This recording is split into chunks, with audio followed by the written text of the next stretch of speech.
What did the cake say to the fork? What? You want a piece of me? Nice. Hungry Squared, bringing you the best food talk anywhere. Welcome to the Hungry Squared podcast where the brain and belly meet. I'm Sharon from the Wasatch Cooking Guide. And I'm Winter from theredparty.com. This week, we are talking about bagels. Bagel, bagel, bagel. I'm really excited about this, so let's talk about it. Hungry Squared, yeah, Hungry Squared. Sharon, hello. Hello. You are looking a ton better than last week. I'm just saying. Yes, I have color in my face. Yes, I'm so glad you're here. I'm so glad you're healthy. I'm still coughing and things like that, but I'm not contagious and I can breathe again. You're on the up and up. It's no fun being sick. Yeah. It's terrible. Did you eat anything this week that was good? Did you eat anything besides Campbell's chicken noodle soup country style? Yes, I did. It was really exciting. Oh, good. Okay, what'd you eat? Ike and I had a date, which we haven't been on a date in a really long time. Woo woo. So we went to, where'd we go? Oh, we went to the Med Cafe. So it's in Salt Lake. Okay. And if you're ever in Salt Lake and want a really good place to go that has Mediterranean and Persian food, some Lebanese stuff, this is a really good place to go. Okay. It's called the Med Cafe. It's on 3300 South and about 4th East. What did you have specifically? I got his usual, which is moussaka. And I got a gyro plate. Okay. Their gyro was really good. It was really crispy. The pita part or the beef? The beef. Well, it was a lamb. It was a beef lamb combination on the gyro. But that wasn't, those were both really good. And we love them. But what was really good is we had pickled turnips. They came on our appetizer sampler plate. Ooh. So we had pickled turnips with baba ganoush. And were they crunchy? They were. Nice. We thought they were beets at first, except the texture was a little bit off for a beet. They were the bright pink. Yeah. And so we kind of wondered what they were, but they were good and we just kept eating them. And we asked the server and she's like, oh, those are pickled turnips. It's kind of a Persian thing, da da da. Huh. And she kind of told us about how they got on their menu and stuff and how the owner just loves them and they pickle them themselves. And they were super good. And their baba ganoush is really good. Yeah. Well, baba ganoush in general is really good, but if you do it just right, oh man, it was delicious. So good. Pickled turnips. Is the pickling juice? I don't know. What is that called?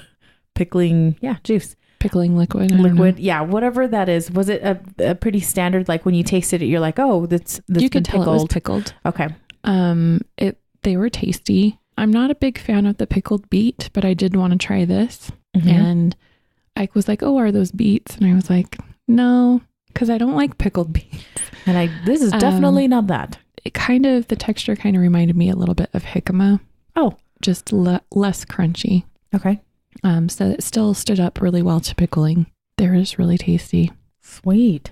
That sounds good. And baba ganoush. I want some baba ganoush now. Yeah, it's good. Okay. I'll put a link in the show notes if you're in the Utah area, Salt Lake City area. Go visit. Yeah. What did you eat this week, Winter? Well, we ate something very similar last night, actually. Oh, yes. You and I did. Yes, we did. And our families did, actually. So we went to the IKEA annual Easter påskbord. It's their all-you-can-eat Easter buffet thing. Yeah, which it's a month before Easter. Yeah. Kind of.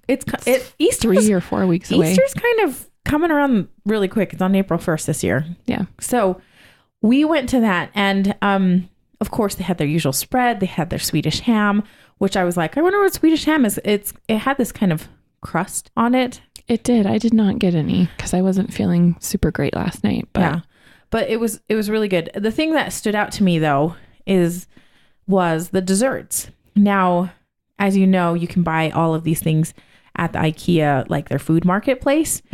And in the past, I have had the princess cake before. Have you? Do you know what I'm talking about? The princess cake? Yes. Okay. It's sponge and cream, and then there's a layer of ganache on top. It's actually marzipan. Oh, was it marzipan? And so, so that's exactly what it is. It's like a small layer, a thin layer of a sponge cake. And then I think there's a jam or jelly kind of in the middle, and then some cream. And then it looks like a little dome. It is dome shaped. And has marzipan covering it. And it's usually like the ones I've had in the past have been the pink one. There's a green one. That's really popular. One. And then it's drizzled with chocolate on the top. Now, I have not particularly liked those ones in the past. Like those have not been my favorite. I've liked their other desserts. But last night they had a yellow one. I don't know what the yellow one is. Like it's yellow flavor.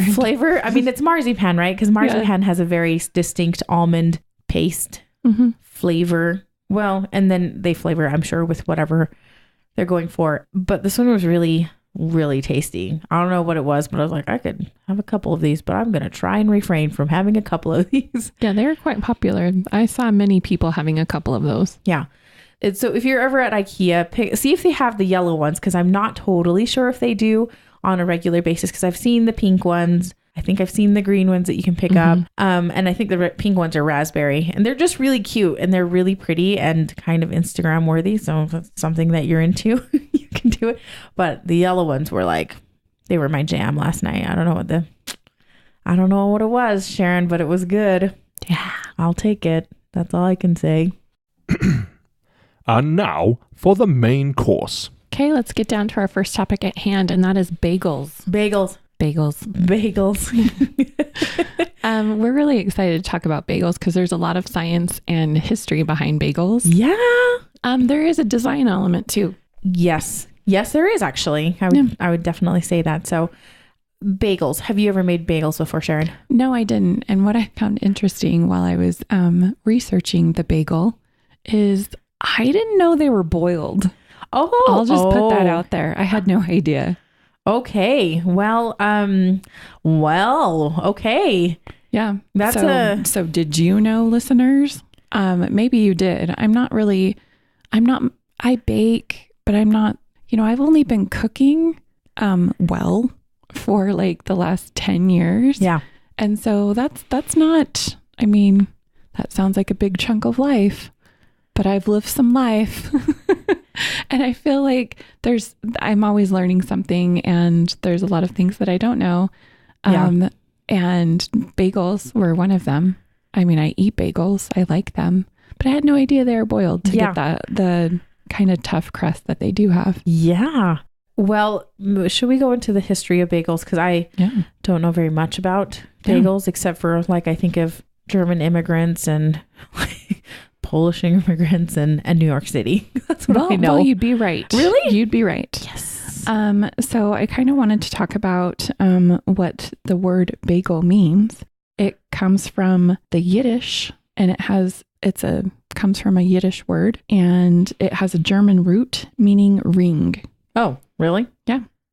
So there's a lot of debate about how the bagel started, but there's actually some written evidence. People will say that it started in the late 1600s, like 1684.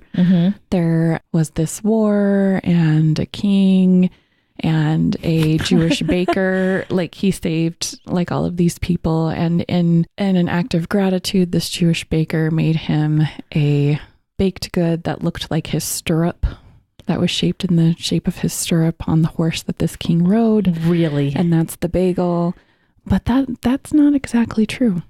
Was that originated? Wait, what kind of account was that? Was that just legend? That's legend. Okay. But that's very widely accepted. Okay. However, written accounts are that it originated in Jewish communities in Poland, and the first known documentation of the bagel is in 1610. Okay. So that's the first known documentation. Now there has been ringed pastry or bread goods in China, in ancient Egypt, right? Italy, stuff like that. But we're talking about the bagel specifically. Okay, the specific actual bagel. Because there's a whole load of other pastries, baked goods that are very similar to the bagel shape, the idea of the bagel, etc. Yeah. Okay, but we're talking specifically a bagel reference was made written documentation in 1610. And this was in the community regulations of the city of Krakow, Poland. And it stated that Bagels were to be given as a gift to women in childbirth. What? Yes. The thought was that... this isn't a community bulletin? Yeah, it's, what is it called? The community ordinances. Oh, it was a law. Kinda, almost. Yeah. It was a city regulation. So in 1610, they were to be given as a gift to women in childbirth because it was thought to be protection against demons, evil spirits. It would ward off the evil eye and bring good luck. No way. Word on the street is that it was also popular at circumcisions and funerals. Oh, okay. Okay. For the same reason. If you got a baked good that would ward off evil spirits and stuff, why not? That was kind of the thought for the day, is that that's what that did. But it was a written ordinance that women in childbirth should receive a bagel as a gift. So that's kind of fun. Yeah, it is kind of fun. That is really fun, actually. But the basic design, or the ring shape, it's round with a hole. That's hundreds and hundreds of years old. Mm-hmm. Like we said, there's things in China and Italy and different parts of the world that had that ring design. But it provides for even baking. It does help in that. But it's also convenient for transport and for display. Traditionally, they used to be threaded onto a dowel or a string. Right. And they were transported that way for sale and things like that by vendors. They were often displayed in the 19th century in bakery windows on vertical dowels that were about 1 meter in length. That's fun. So like about 3 feet high, they just stack the bagels on that. Nice. So around 1900 in the US, that's when, late 1800s, early 1900s, we started having a lot of Jewish immigrants to New York City. And around 1900, the bagel brunch became popular in New York City. The bagel brunch, like brunch with the bagel involved. Yeah. And it's the same as it is today, which is the bagel topped with lox, cream cheese, capers, tomato, and red onions. Okay, why? Okay. So that's usually called bagel and lox, right? Mm-hmm. But they called it the bagel brunch back then. Bagel brunch. Mm-hmm. And that just was a very popular thing. Do you know who came up with that? I don't, but I kind of know why they were eating it. Okay. So there's a little bit of going back. There's a little bit of history, a bit of history. In the 12th and 13th centuries, it was quite common in Europe for Jews to be banned from baking by the law. Like they were banned from commercial baking. And this stemmed from the belief that Jews were enemies to the Christian church. And so they should be denied bread, which played a central role in the Christian belief. In 1264, the Polish prince Boleslaw the Pious issued a decree that Jews may freely buy and sell and touch bread like Christians. Oh, that's a big deal. Forward thinking for the time. Yes. As a reaction to that law, a lot of Polish bishops forbade Christians to buy any food from Jews. They kind of hinted that the Jews would poison them. Oh my gosh. Fear-mongering, basically. It's terrible. Gosh. Discrimination, racism, all terrible. So at some point, that theory went that Jews were allowed to work with bread if it was boiled. Really? So that's how the bagel came into play. Oh, because it would purify it, so you wouldn't get poisoned. Oh my gosh. How dumb is that? Oh my gosh, are you serious? Yeah, but also very fascinating. It is very fascinating, because I was kind of wondering how somebody thought of the boiling technique, honestly. So the Jewish affinity for salted or smoked fish is based on a number of factors. First, fish is considered, and I'm not going to say this right, and I really apologize, parve. I've seen the word a lot on food. It's P-A-R-E-V-E, meaning it can be eaten so it's a kosher term. It means it can be eaten in a dairy or a meat meal. Oh, okay. So while fish and meat can be eaten in the same meal, they can't be eaten together. Gotcha. So that's kosher law. That's a little bit more in depth. Yes. That I won't go into here. But unlike meat, which has many requirements for slaughtering in a kosher fashion, you can buy a whole kosher fish from a non-Jewish store. That's easier to do, apparently. Gotcha. And then smoking or salting the fish minimize the need for refrigeration. Right. Preservation, as we've talked about in the past. So before there was lox, it was more common in Europe to find herring. Oh, okay. So once the Jews immigrated to the U.S., they found salmon to be relatively on the East Coast to be more plentiful and relatively cheaper to come by than the herring. So that's when lox became the favorite. Oh, and herring back in Europe was also dried or salted. Mm-hmm. Yeah, okay. Gil Marks is a specialist in Jewish culinary history, and he explains how bagels and lox kind of became to be because at the time in the early 1900s, there was the American classic brunch of Eggs Benedict. Right. Okay, totally so my favorite. 20s, 30s kind of a thing. Mm-hmm. Yeah, I love the Eggs Benedict. So for those of you who aren't familiar or need a refresher, it's the English muffin. Mm-hmm. It's been sliced in half, so you get 2 halves. You put some ham or bacon on that and a poached egg, and then the hollandaise sauce goes on top. Yum. So that became super popular in the 1930s in New York, and kosher keeping Jewish people couldn't eat that. It's the ham and the bacon. Right. So they substituted lox slices for the ham, cream cheese for the hollandaise sauce, and bagels for the muffins. Really? Fascinating. Isn't that cool? Because of another food trend, aka the Eggs Benedict, bagels and lox came around. It was the Jewish version of Eggs Benedict. Yeah. I love that. Yeah. So that's so cool. Yeah, I loved that because I love the Eggs Benedict and I love getting the bagels and lox too. Yeah. So I just thought that was fun. So with the capers though, they didn't say anything specifically about capers? No, because I mean capers have a very distinct. I think that was part of the New York, the bagel brunch type of thing. Okay. I think that's when that came into play. Okay, I see what you're saying. Just kind of a little bit of an invention off of the OG bagel and lox type of situation. Okay, that is fascinating. I really love that. So bagels used to be made by hand. Yeah. Before commercialization and things like that set in. And so the Bagel Bakers Local 338 was a trade union established in the early 1900s in New York City. And these were crafters, they were bakers, and they were the primary bakers of all of New York City's bagels. They were prepared by hand for years and that was established in the early 1900s. And then they dissolved in the 60s. Why? This local trade union dissolved in the 60s. So they stuck around for a really long time. But the reason why they dissolved was in 1958, Daniel Thompson started creating the first commercial bagel machine. And the famous bagel makers, Harry Linder, his son Murray Linder, and of Linder Bagels, and Florence Sender leased the technology from Thompson in the 60s and pioneered the automated production and distribution of frozen bagels.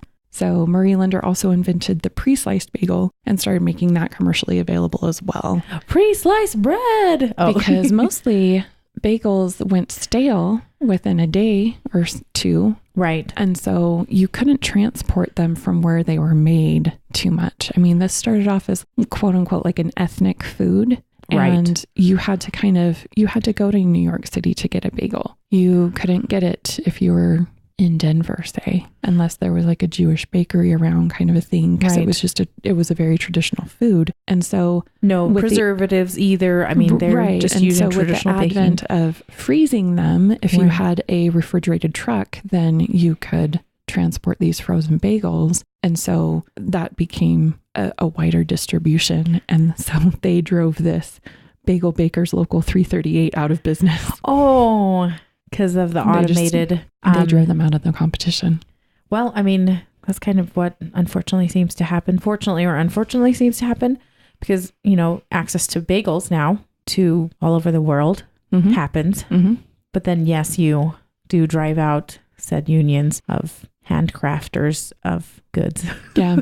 So speaking of unions, popular pop culture reference to bagels is in Seinfeld. I don't know if you remember. Yeah, I think I do. That was Cosmo Kramer's only job was he made bagels. Yep. But you didn't know that until several seasons in when he got called back up to work because his bagel union had been on strike. They finally settled. So he worked at H&H Bagels for a couple of days. until he got fired. I was about to say he didn't last long, if I'm not mistaken. Yeah. And yeah, he was fired shortly afterward. But you know, again, the bagel union. It's a thing. It's a thing. So, I mean, I remember at the time, I'm like, oh my gosh, that's so ridiculous. But it was actually a thing. Bagel union.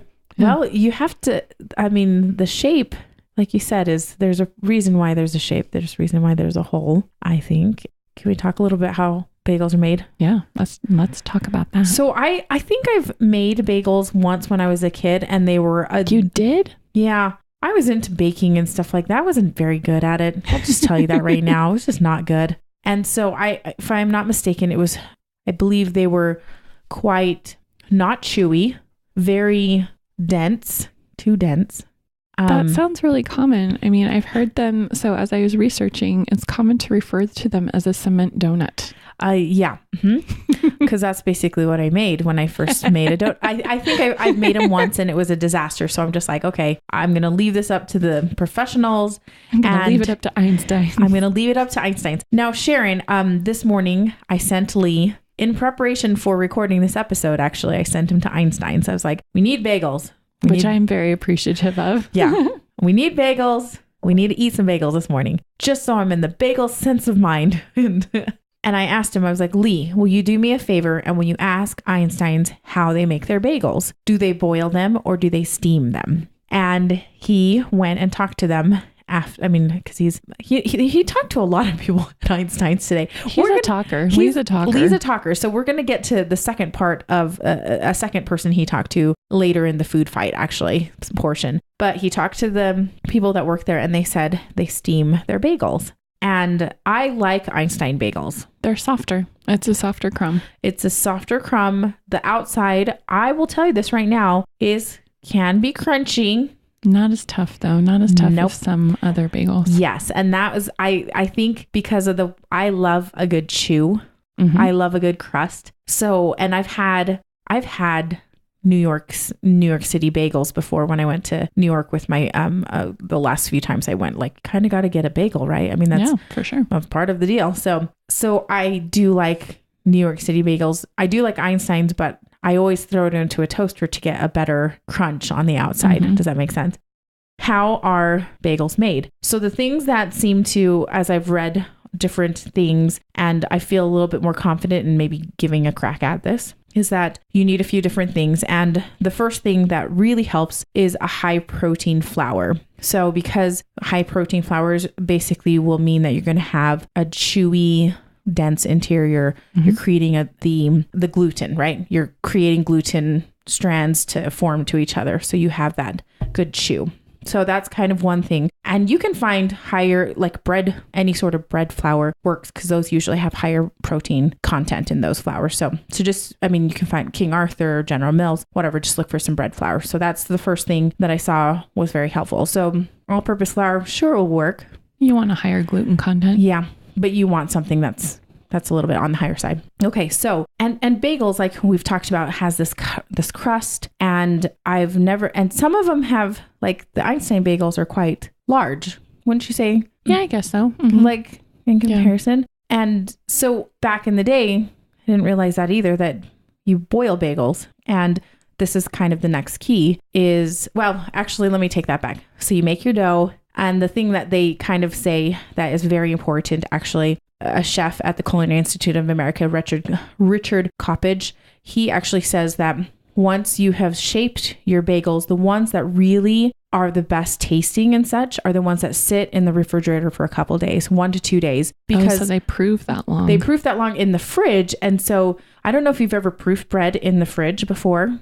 It's awesome because the cooler temperatures, it slows down the activity of the yeast. It's still doing its thing, but it's doing it really, really slowly. And that slower fermentation gives all those microbes time to generate more of those yummy flavor compounds that you find in your bread. Interesting. Yeah. 'Cause I thought it was better to do it in a warm spot. Yeah, just general proofing. If you're going to just do a loaf of bread or whatever, yeah, and you want to do it in 2 hours or whatever, great, that's fine. But if you want it to be more complex, like I've made sourdough and I've proofed my bread in the fridge for 3 days and it's so tasty just because you have more time. That fermentation is slowed down, but you do have those, they can kind of work their magic and more things start to come out. Instead of having just 2 hours kind of quickly eating up all the sugars and that type of thing, you have more time for them to eat, spit out the gases that they want to spit out, and flavor the bread. So in my head, I'm comparing this to meat where you cook it low and slow. Yeah.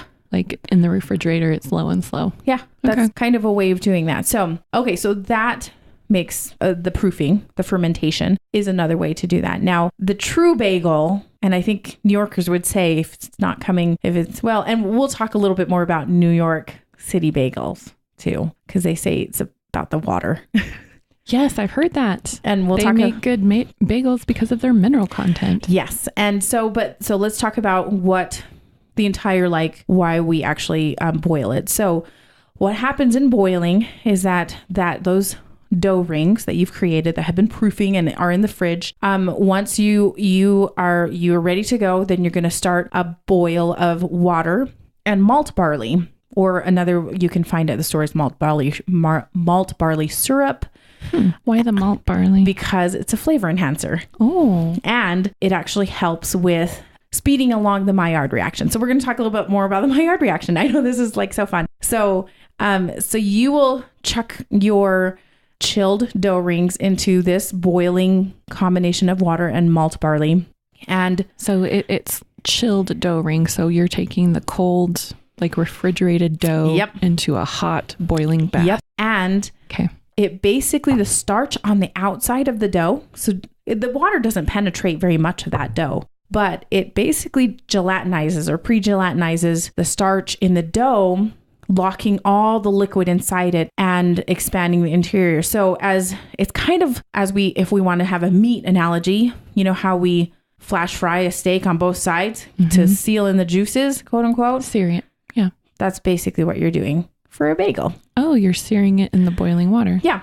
Okay. So now, because you have put it into this water and it's kind of sealed it in, because of that, it doesn't expand very much because that outside has kind of developed almost a crust already. And so once you put it into the oven, it grows a little bit, but it's a little bit inhibited by this crust that's already developed. So that's one thing.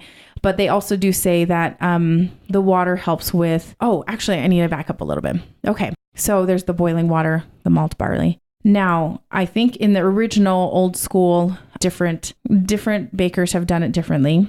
And according to history, it sounds like things needed to be boiled in order to do what they needed to do. Now, have you heard of boiling your bagels in water with lye in it? Oh my gosh, what? You haven't?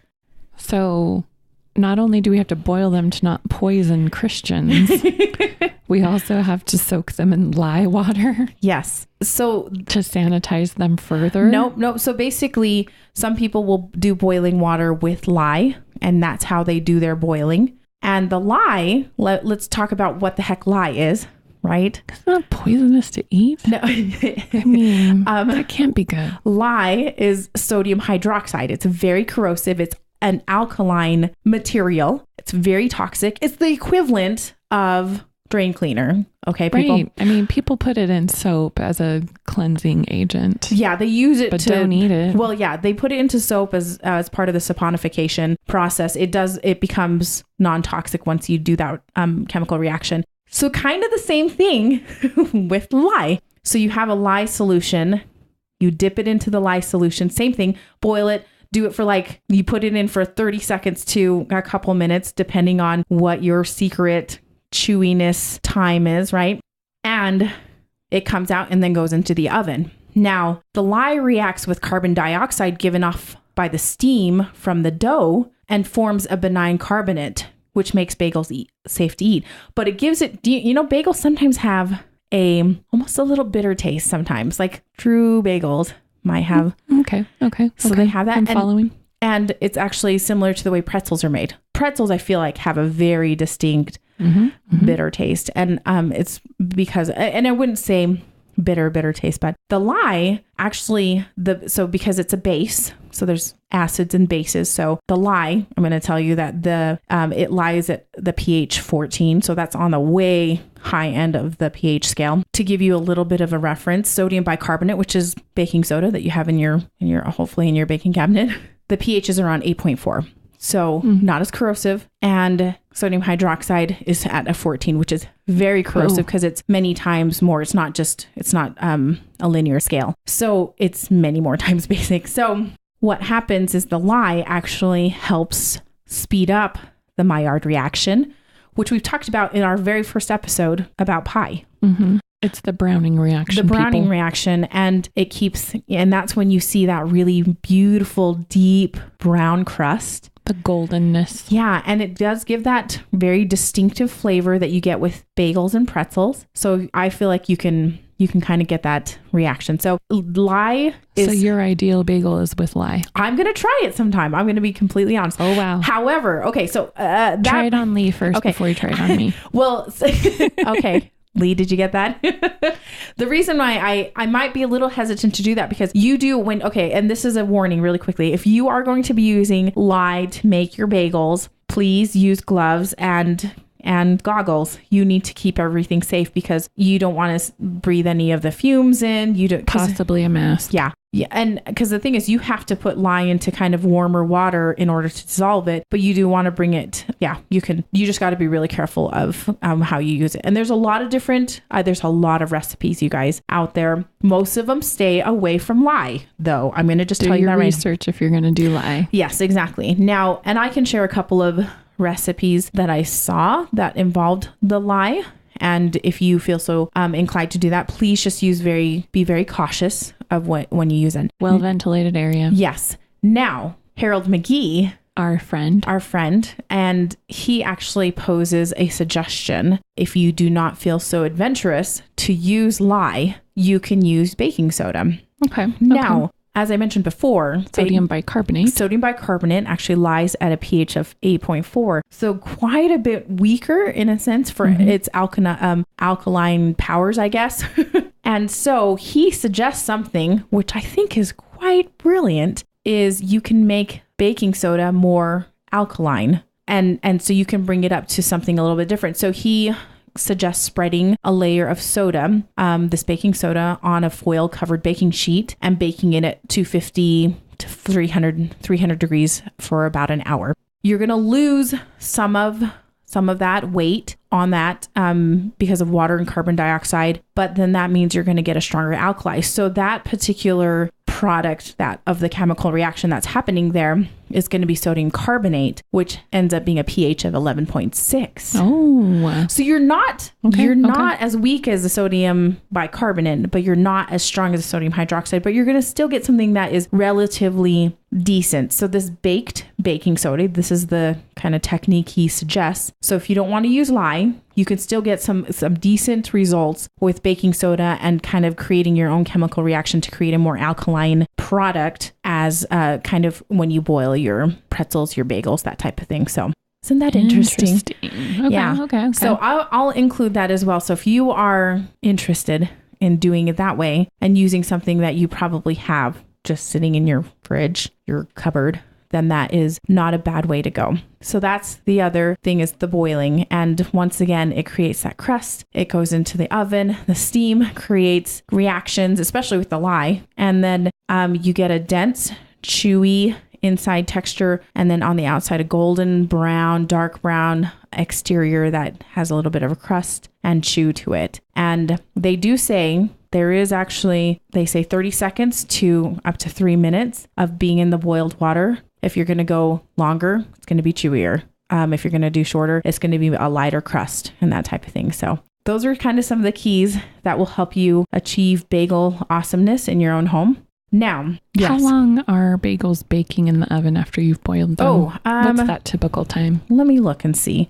I don't think it's very much. Let me look at all my recipes that I have pulled up because I have a ton of them. This one says about 30 minutes, 35 minutes or so, but I really think it depends on the recipe. So we might have to look at the recipe, followed the recipe. There's a few good ones that people referenced. Alton Brown. So every year we make underdog dogs that are pretzel dogs, mini pretzel dogs. It was Joy the baker made them, but she kind of took a pretzel recipe that Alton Brown had. And he scienced the crap out of it. So that one is a good one. And he uses baking soda to achieve that chewiness on the inside, crustiness on the outside. One thing you did ask, and you've heard before, and I think everybody's heard before, that New York City bagels are different. Yes, everybody says that they taste different. That's the real bagel, at least in the US. Yeah. And that's where you need to be getting your bagels. Yes. And the legend is that the New York bagel, because of New York City's water, has lower concentrations of calcium and magnesium. So it's softer. It's considered a softer water. Lower mineral content. Yeah. And according to, the American Chemical Society did a little write up on why the New York City bagel is so distinctive and different. And they're like, is it really due to the water? And they do mention that harder water toughens the gluten, while on the other hand, if you have super soft water, then it's going to make things goopy. And so interesting, because we have super hard water here. We do in Utah. Yeah. And so I was like, okay. I think the thing, though, they concluded was that it's really not having to do with the mineral content of the New York City water. It's much more to do with the fact that they boil their bagels. Because there's so many so many places that don't boil bagels anymore. No, they're all steaming them. Yes. Typical commercial processes involve steaming the bagel instead of boiling and baking. So now what is involved in, say, like an Einstein bagel, which is steaming? So you're going to still get kind of a crust. You do, but it's a more tender crumb. It's moist. I'll just say it. Yes. It is moist. She totally inside. just said it, you guys. And it's because of the fact that the steam can't really penetrate the bagel as much as a boiling in water does. And so that's usually what happens. And that's why you get it's a different texture, I think. It's softer. It's softer. Like a real bagel is a little bit tough. It's a little bit tough. Yeah, I think they're tasty. They got some good chew to it, and I love it. So yeah, that is what I learned about bagels and how to make them. People are very opinionated about bagels, so I hope we did you guys justice. I know that there is a whole group of people of what you should and shouldn't put in your water, like the malt barley. Like I said, that adds flavor. It's a flavor enhancer, and they swear by that. And then there's other people that are like have you heard of the Montreal bagel before? Yes, actually I have. Okay, so if you don't know what a Montreal bagel, I had never heard of it before, but they boiled their bagels in a combination of water and honey. So it ends up being a really sweet bread product, I guess. And yeah, there's people that are very up in arms at what I think it's just as much as people who don't like pineapple on a pizza. Yes. Or what you would put on your bagel. Yes. Or what type of bagel you should consume. A sweet bagel, a savory bagel. Yep. Or just, plain. Yep. It's that I find very interesting in the bagel discussion. And now I'm really looking forward to going to New York again and trying bagels out again. Because let's be honest, Lender's bagels are good. Yeah. But they don't have chew to them, really. They're kind of, I don't know how to, it's not the same. It's not the same. It's not the same. So thank you, Mr. Lender and son, right? For introducing us to the bagel, but it's really not the same. I think it's very different. We've moved on. Exactly. So I really enjoyed researching that because I thought bagels were interesting. Pretzels are very similar. Same thing. You can do very different things with pretzels. You can do a lye solution of some sort or baking soda and still get that chew, kind of almost some slightly bitter taste to pretzels. But once again, it just depends on your take, your flavor profile that you really like. I'm sure some Germans would be very opposed to the way some people make pretzels here in America. I think. Oh, sure. As I'm sure some Germans. Auntie Anne's or something. Yeah, exactly. Very different, right? But yeah. Commercialization processes are get food to the masses. So, but yeah, it was very fun. And now I need to go eat our other bagels that we have. Let's have a food fight. Food fight, food fight, food fight, food fight. It's winter. This is a section where you can email us with your relationship questions relating to food. You can email us at hungrysquared@gmail.com. Disclaimer, we are in no way professional relationship experts, but you should totally listen to us anyway. If you need professional help, please seek it out. Food fight, food fight, food fight. The food fight segment of the show. Here we go. Okay. So you guys need to email us a food fight question. I know, like it's been a little while. Please. Yeah. And if you do, then maybe we'll send you something. Maybe some Hungry Squared swag or something. We got cool shirts. Yeah. Sharon, I alluded to this earlier. Yeah. That Lee's a talker. He is. He makes friends everywhere he goes. Yeah. So I've been in lines with Lee. Yeah. To go to events, the grocery store, several times, because I mean, I've known you guys for a long time. Yeah. And several different occasions as I've been standing in line with him at an amusement park, at a concert or whatever. He has made friends with people. Yeah. That's the way he rolls. And that's why I really like him. Yeah. So one thing that he did, so he talked to the lady about how Einstein makes bagels. They steam them instead of boiling them. So there's that first person he talked to. But he noticed a family there. And he noticed a gentleman eating bagels and lox with his family. And I'm assuming the rest of his family was eating a bagel schmear or whatever. So he said, hey, he just started talking to this gentleman. And he said, hey, by any chance, are you Swedish? And the gentleman said, no, I'm actually from Norway. And he's like, oh, wow. Okay. He's like, yeah, not very many people eat bagels and lox. And in this part of town. And it's I think it's kind of true. It's a little bit of a different combination. The smoked salmon, capers. It's just a little bit different. Let's be honest. But I love it. I know. It's so good. Then he said, Lee asked him, so have you ever gone to Finn's, which is a little Swedish breakfast Scandinavian place. And he's like, no, I don't get to many places that serve Scandinavian food because my family doesn't like it. And he then asked a question that I thought was a very good question. He said, is that tough for you?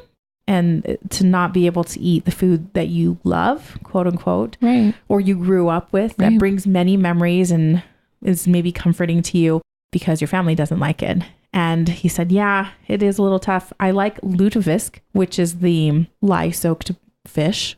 He should go to one of the IKEA smorgasbords. Yeah, I know, really. Where they have lutefisk. Yeah. And he said, yeah, my wife doesn't like it. She doesn't like the smell of it. Yeah. And so he's like, I'm not allowed to eat it in the house. And so he's like, yeah, it's kind of a bummer. And so, but it brought up a good question of like, how do you navigate that issue? Especially when you're like, love is on the line. Let's talk about that. Like the food you love versus the people you love. Exactly. What do you do? Yeah. Have you had to compromise like that before? I do. Oh, you do currently? I do currently. There are certain things that I like to make. And when I was single, and I guess technically my marital status still is single, I'm engaged. Right. I've been living with Ike for over a year now. It's like a year and a half or something. Technically, I file single taxes, right? Right. But we're getting married this year, and that, we're, for all intents and purposes, we are not single. But when I was single, living on my own, I cooked differently. A lot differently. I cook a lot differently. I cook things that I like to eat. I eat a lot more sweet potatoes. Oh, yeah. I actually eat healthier, and it shows. It's the relationship weight that you put on, right? But we have 2 kids that live with us, basically full time. Right. We do a 50-50 split with their mom, but she is our neighbor. And so the kids are in and out of both of our houses all the time. Right.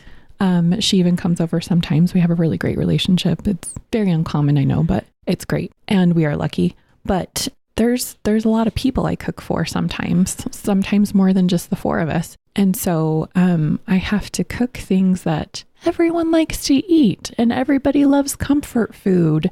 Yeah. That kind of stuff. And so not everyone likes quinoa. What? It's a thing. I'm just going to say I am a woman living with all men, all boys, and they're not into it. They're not into it. Even though it's a very high protein food. Sure. They don't care. They do not care.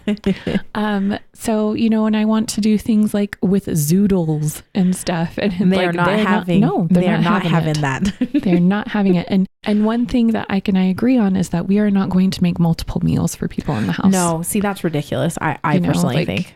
We do have 2 picky eaters in the house. They are getting better, but it's kind of like, okay, we made this and we make it so, everybody basically will eat it. But if you choose not to, there's cereal and you can pour it and make it yourself. But that's basically our options here. You eat the food or you don't, but I'm not making you anything else. Right.